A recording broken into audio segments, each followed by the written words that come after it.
So today I'm at the back of the bus. I'm going to be installing my Rogue Monster Lite rack. This will be my weight rack that I'll use to work out. It'll have a pull-up bar on it, and but I'll be able to hook up a cable pulley to it and do pull downs and all those kind of things. All right, let's get started. All right, now that we've tapped our holes, I'm going to come back in with a larger drill bit. I got a 5/16 here that I'm going to open up these holes so we can fit our carriage bolts in. So I have the bracket system built, ready to install in the back of the bumper. So that's what we'll get started first for today, and then I'll put on the uprights.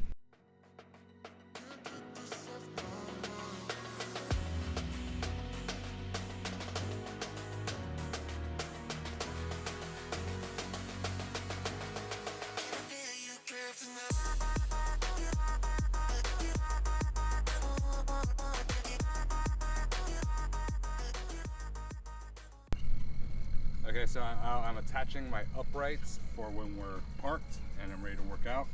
I got the one up over there and I'm putting the other one over here. I'm using the stock hardware.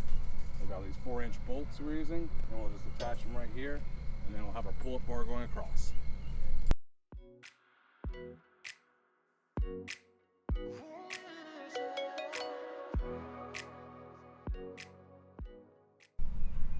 Okay, so now that I have the uprights, both uprights up, I don't have them fully locked in because I want to be able to make some adjustments because I'm going to put the cross member in for the pull-up bar.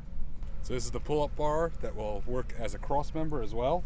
You can buy just a standard cross member from Rogue. It cannot function as a pull-up bar, but you could add it for other attachments.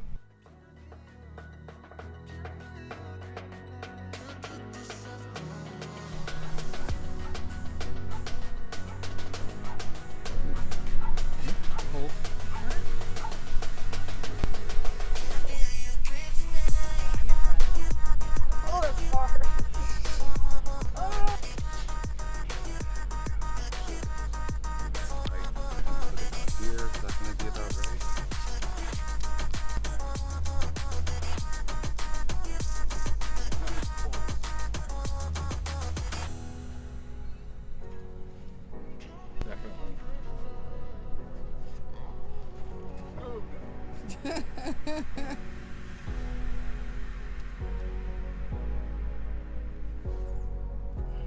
works. So when we're ready to pack up and we want to stow these, we have to just remove the pull-up bar.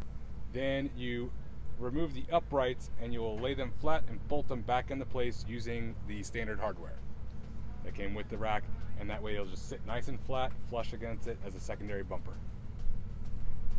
Okay, we got the rack installed. It's ready to go, except we just need to get some leveling feet, help support the base. Now we can just take our workouts on the go anywhere we're at. Thanks for watching.